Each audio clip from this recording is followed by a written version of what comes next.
Hey friends, today's episode is going to be a little different from my normal episodes. So I hope you'll bear with me as I try to express what's on my mind and on my heart as we go into the new year and as I share my own personal goals for this coming year.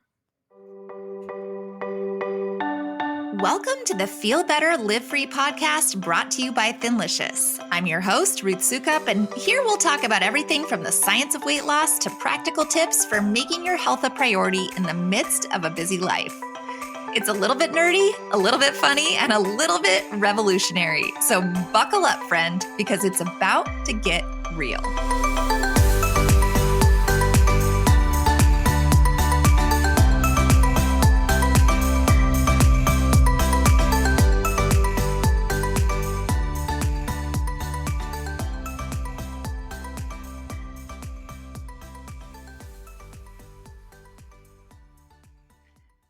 Hey there, and welcome back to the Feel Better, Live Free podcast. My name is Ruth Soukup, and I'm the founder of Thinlicious and the creator of the Thin Adapted System and the New York Times bestselling author of 7 books. And if this is your first time listening to this podcast, then I should probably just start with a little heads up that this episode is going to be a little bit different than normal. Because most of the time on this podcast, I'm either taking a deep dive into a particular topic related to health and weight loss, or I'm interviewing other health experts, or I'm talking to my clients about their own health and weight loss journeys and their experience in our program. My goal with all of these episodes is always to give you practical takeaways and inspiration that you can apply to your own health journey, because the truth is that the process of losing weight and getting healthy is not always a straight line. And we all sort of need that ongoing encouragement and education and inspiration to keep us going, to keep us feeling strong, right? Because it's worth it and you're worth it. But if this is our first time meeting, you should know that I have been writing books and podcasting and mentoring women online for a very long time now in lots of different contexts, a few different businesses. And honestly, after 15 years of doing this, it's actually really easy for me to just get on here and share tips and advice and step-by-step instructions for how to improve your life, whether it's your health or your business or your mindset, right? I love talking about that stuff. I love sharing tips. I love teaching. I am a teacher at heart. And while I do feel like I am pretty transparent about who I am and where I've been and all of the lessons that I've learned along the way, what I don't always do or get super personal about is what's happening in my own life in real time. I guess mostly because I think sometimes I just need time to process without necessarily putting it all out there for the world to see in real time. And I don't like airing my dirty laundry, I guess I could say. But today I'm not airing my dirty laundry. Don't worry, there's nothing sordid coming. There's nothing scary coming. But I am going to share exactly where I am at right now as we head into 2025 and what I hope that this year is going to look like for me. Because the truth is that I have been doing a lot of thinking and a lot of praying and a lot of soul searching over the past few months about my life and where I'm at and what I'm doing, how I'm spending my time, and how that aligns with where I want to be. If I'm being totally honest, that 2024 had some challenges for me. There was definitely some challenges this year. And don't get me wrong, there were a lot of really great things that happened. It wasn't like a devastating year by any means, but there were also, just things that didn't necessarily turn out the way that I hoped that they would. And that probably sounds really dramatic, and I don't mean it to be, and I'm not having some big crisis, so don't worry. I'm just, honestly, I think I'm just tired, right? Because the reality is that starting a business and running a business and having a business is hard. It's hard even when things are going well. I've been doing this for 15 years. There's never been a year where it hasn't been hard, right? But starting a brand new business, which is what I did in 2022 when we launched Thinlicious, that is really hard. It is no joke, y'all. It takes every ounce of your energy to get it off the ground. And on top of that, not everything works the way you think that it should or the way that you want it to. You have to adjust. You have to figure things out. You have to pivot. You have to try things. And that is all normal. But it all takes time and patience and energy.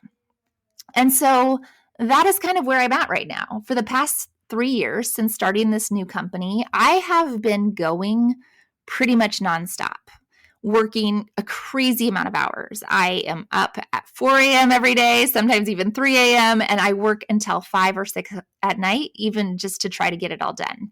I usually end up working a little bit on the weekends, and I have not had a real vacation, like a real one where I was vacationing and not working and enjoying myself and just relaxing on the beach somewhere.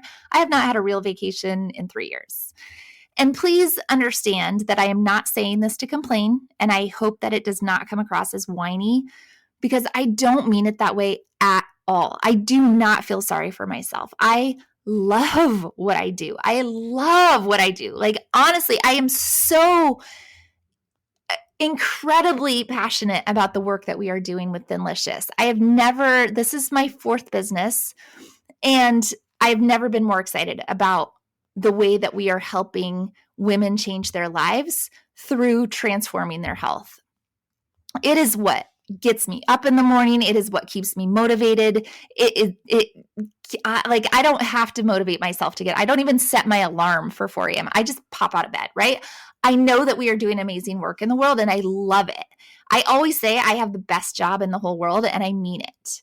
But I think that's actually my problem sometimes, is that I love it so much that it's almost too much, because I see so much potential for doing so much more, right? Oh, we could do this and we could do this. And I'm an idea person and I'm an entrepreneur and I always want to do all the things. And I see so much potential for making a difference in the lives of so many women that sometimes I just can't hold myself back. I get so enraptured in it, and I'm a worker, and I'm a worker bee, and I will work as hard as possible. And so I just want to do more and more and more so we can reach as many people as possible. And so I keep grinding away. And I'm also a very goal-oriented person. So normally at this time of year, I am all about setting big goals for the year that get me all fired up and all excited to work even just a little bit harder.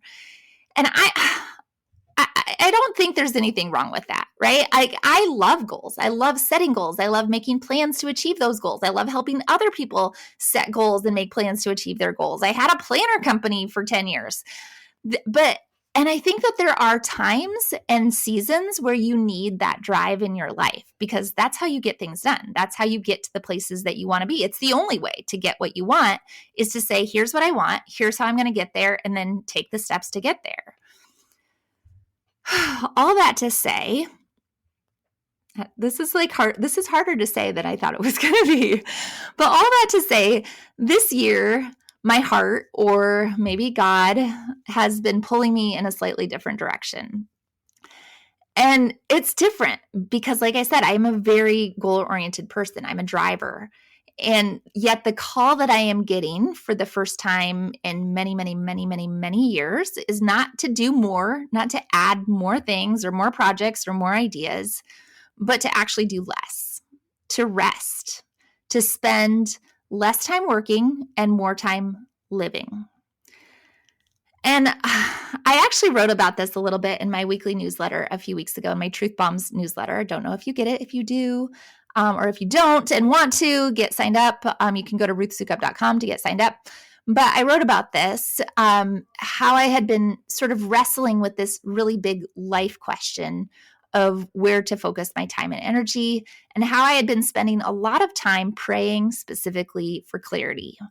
And I think I was hoping for a sign, right? Or maybe that God would actually speak to me, right? Actually hear the voice of God. And I talked about how I've only heard God speak to me 2 times in my life. Some people, I have friends who say that God speaks to them all the time. I'm like, I don't have that direct line, but just this once, it'd be nice, right? Just tell me what to do, God.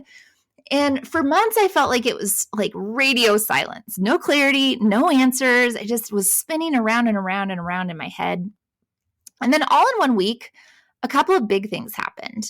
And the first was that my husband and I attended a memorial service for the mom of some of our dearest friends, right? And so we didn't really know her, so it wasn't necessarily a sad thing for us, but we wanted to be there to support our friends. But while we were there, we ran into some other dear friends, an older couple that we hadn't seen in a while. I'll call them John and Carol.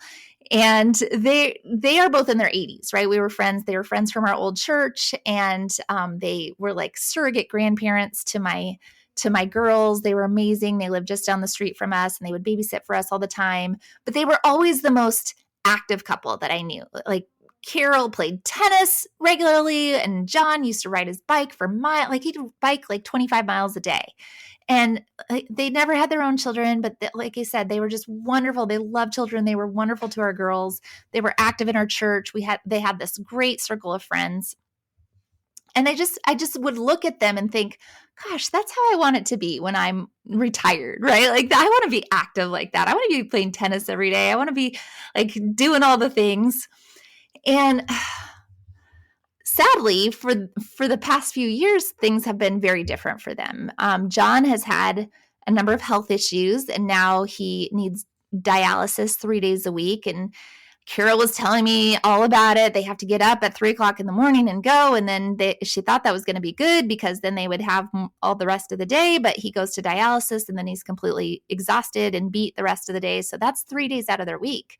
And then the rest of the time, he's too tired to do anything and just not doing well. And then on top of that, the place where they live, they have this little condo. The whole complex was flooded very badly during both Hurricane Helene and Hurricane Milton this year, those back-to-back hurricanes that we had. And so while their unit did manage to escape the worst of the flooding, their unit in particular wasn't flooded, they did lose both their cars, and it's been a mess, right? The whole thing is a mess. And they were the HOA president, and they had drama with that. There's all sorts of things, right there. And so they've just had nothing but stress and insurance and doctor's appointments. That's their whole life now. They used to be so active, and now that's all they've got. And so as we were talking at this funeral, Carol says to me, I never thought that my life would get so small. And oh man, it's like, when somebody says that thing that just like hits you in the core, like I never thought that my life could get so small. I realize now that I took it all for granted. And I'm just like, it was just sitting there, right? Just soaking it in and going, wow.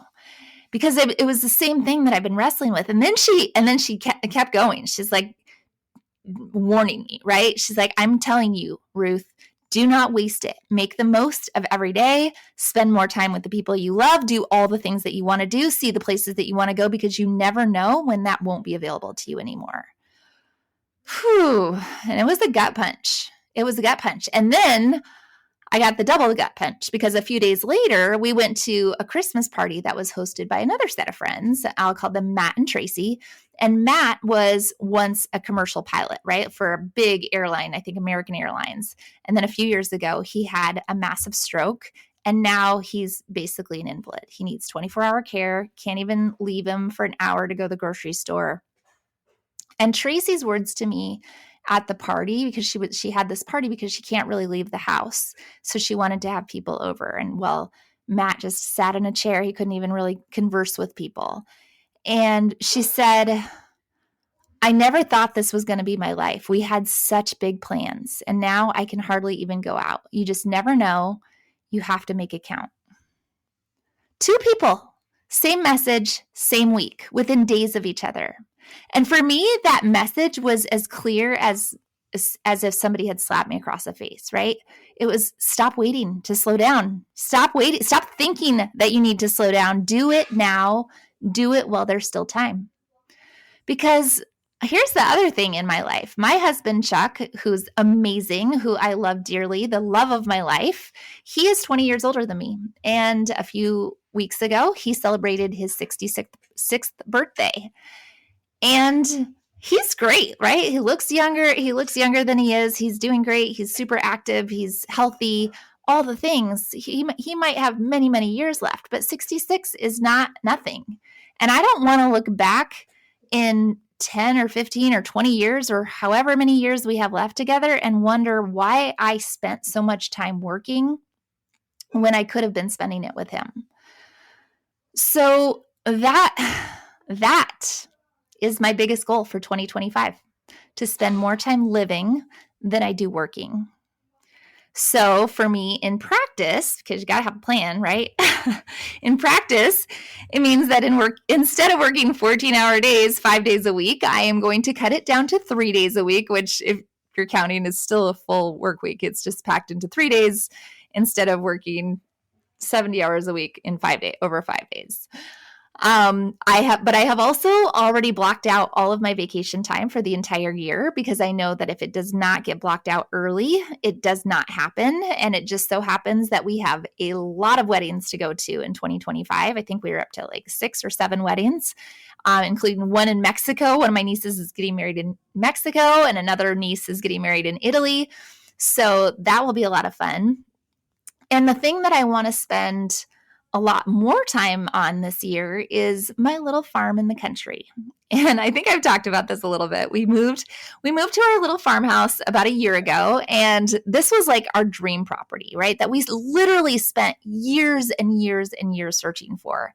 My husband and I, we wanted a place with acreage that we could have just a place for people to gather. And we have such a huge vision, this place where people will come together. We want it to be a legacy for our children, for our grandchildren, for our future grandchildren. And again, like a place where people can gather, where they can come to be restored.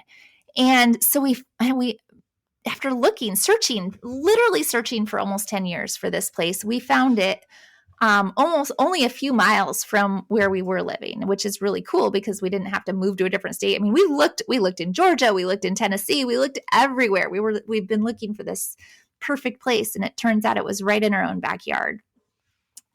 And it did need a lot of work when we moved in, and we have done a lot of work here over the past year, but there's still a lot more to do, especially to bring this vision to life.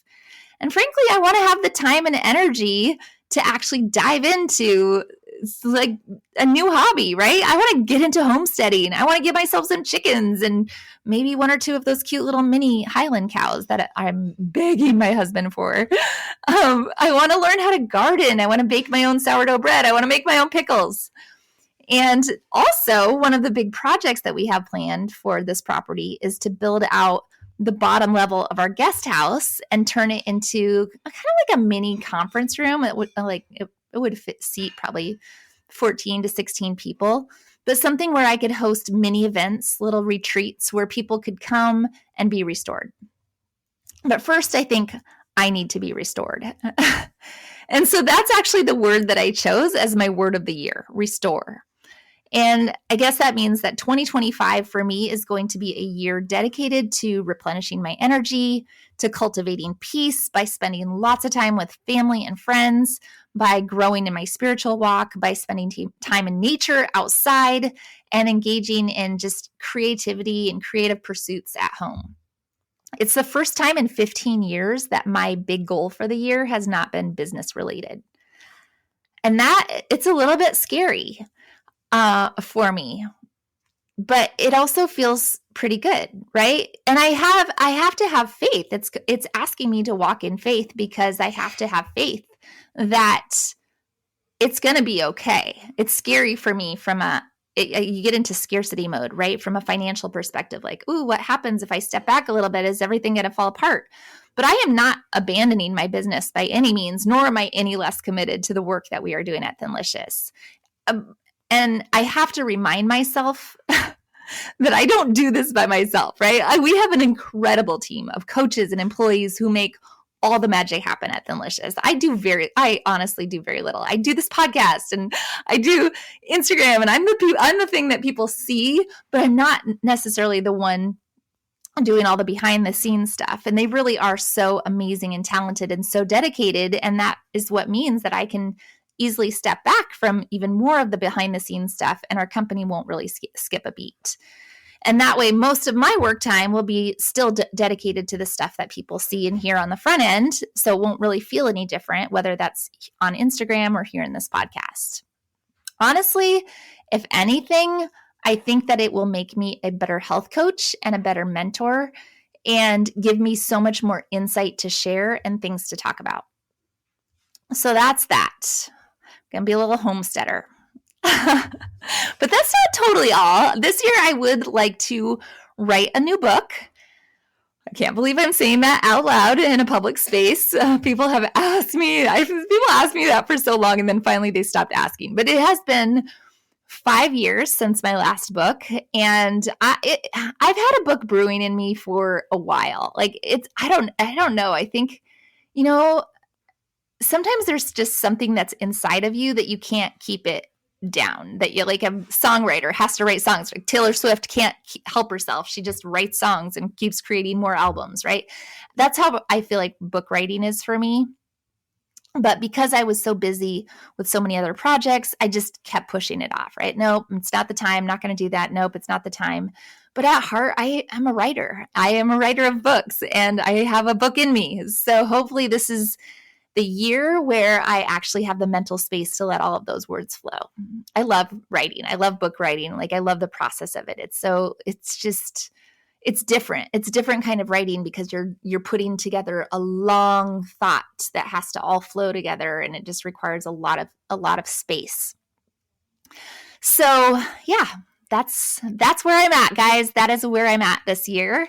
And overall, I'm pretty excited. I honestly couldn't be more excited for this year of restoration and rest that I have planned. Because even though it feels so strange to be stepping back a little bit on the work front, I mean, let's be real, I'm still going to be working full time. But to not be setting all these big, ambitious goals like I normally do, I don't feel like it's coming from a place of burnout. Right? I don't feel like, oh my gosh, I'm just exhausted and I'm throwing in the towel. That is not it at all. In many ways, I am healthier and happier than I have ever been in my adult life, both physically and emotionally, and I think even spiritually. Instead, it's almost like I feel this is the next necessary step in my growth path. Because I've spent a lot of time and a lot of years building my business, and it has afforded me the life that I have. And I am incredibly grateful for the life that I have. And not just from a financial perspective, I have a great marriage. I have an amazing husband who absolutely adores me. I have awesome kids who are growing into amazing young women. I have wonderful friends who are so precious to me. And now I'm just ready for a season of really pouring into those relationships. And I'm also just trusting God that this is where He's leading me. So that's it, friends, my plan for 2025. And I'm not sure if any of this made sense.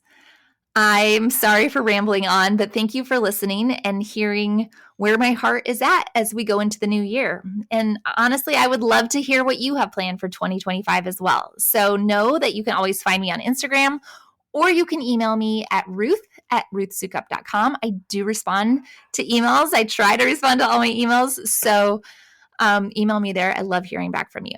And of course, as always, be sure to subscribe, rate the podcast, all the things. And I will be back very soon with another new episode.